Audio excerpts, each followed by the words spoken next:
উপস্থিত সকল দর্শকদের জানাই বসন্তের রঙিন শুভেচ্ছা।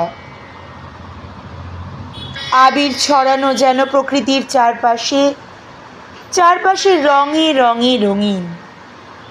আমাদের মনও অজান্তেই রেঙে ওঠে প্রকৃতির সঙ্গে। শোনাব স্বরচিত কবিতা বাসন্তী গাথা। বসন্ত মানে উষ্ণ আবেগ, প্রকৃতির মাঝে রঙিন দেশ।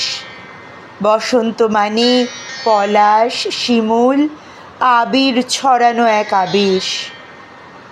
বসন্ত মানে কবিগুরুর ওই গানের সুরেই মন মাতাল। বসন্ত জানে কেমন করে ছড়ানো যায় মায়াবী জাল। সেই জালেতেই আটকে পড়ে 8 বা 80 সবার মন। দুহাত খোঁজে আবির নিয়ে কেবল তারই আপনজন। নীল আকাশের হাতছানিতেই আটকে থাকে সবার চোখ। বসন্ত যেন মন থেকে চায় সবার শুধুই ভালো হোক।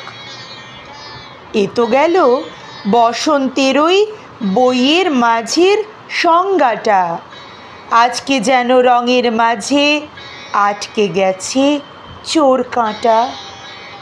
বসন্তকে পাও কি খুঁজে তোমার নিজের চারপাশে? বসন্ত যে দূর সীমানায় নীল দিগন্তে ম্লান হাসে। তবুও আমরা বসন্ত খুঁজি বনে ও মনে সবখানে। চাই যে ফেরাতে সবাই মিলে বসন্তের ওই চেনা মানে। আসুক আবার রাঙিয়ে ভুবন আমাদের প্রিয় বসন্ত। রঙিন হয়ে উঠুক সবাই, হেসে উঠুক ওই দিগন্ত। আসুক আবার রাঙিয়ে ভুবন আমাদের প্রিয় বসন্ত। রঙিন হয়ে উঠুক সবাই, হেসে উঠুক ওই দিগন্ত। আরও একবার সবাইকে জানাই বসন্তের রঙিন শুভেচ্ছা।